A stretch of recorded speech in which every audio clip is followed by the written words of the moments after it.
Good morning mga idol. Ito, at papasok na ulit tayo dahil kahapon nagpa-check up tayo. Ano na, masamang balita. Kung di ko siya naagapan, papunta na siya sa alam nyo na. Kaya kayo pagka nagkakaroon kayo ng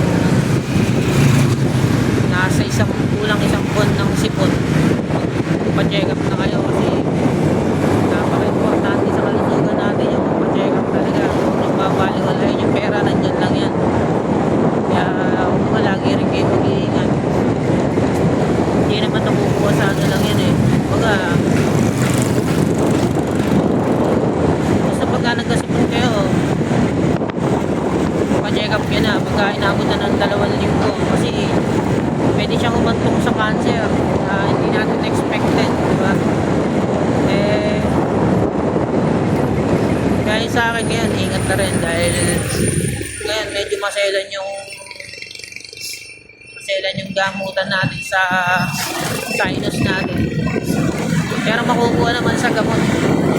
Kaya yun, ingat-ingat lang lagi, kailangan lagi lang safety sa araw-araw. Huwag niyo papabayaan yung sarili nyo.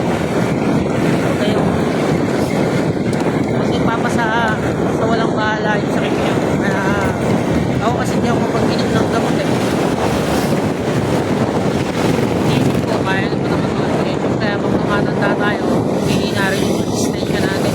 Hindi naman habang buhay laging malakas tayo. Kaya pangalagaan nyo yung mga katawan nyo. Yun lang yun sa akin.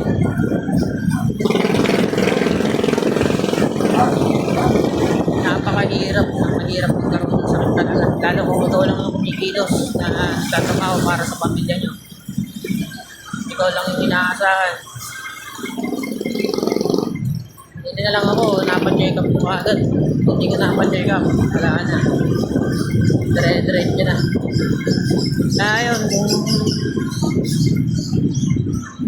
magupit naman kayo, punta lang kayo dito sa may Shermax Barbershop sa may Centro 2 bago umakyat ng tulay ng Wawa. Ayun lang mga idol, sana kasi pagpunta kayo. Dahil nga po nag-day off ako talagang dapat wala talaga akong day off. Pero hindi pwedeng hindi magpapacheck up. Ayun lang mga idol,